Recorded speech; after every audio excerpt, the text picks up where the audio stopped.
Insta बजारा तारू दिल हो भतार भेज के बहारा समझ जाओ भतार भेज के बहारा बनावा तारू दिल हो भतार भेज के बहारा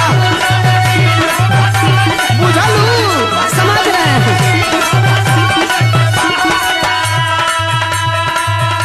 एकदम पागले हो क्या जी, तुमको समझ में नहीं आता है। अब ढील दे तनी तो ढेर मत भीतर घुसा। अरे ये सब बनाने से पागल पैसा आता है। पैसा तब हम ही ना जानत रही हैं।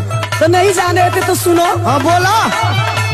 रुपया कमाए पिया गईले परदेश, हीरोइन बन के घूम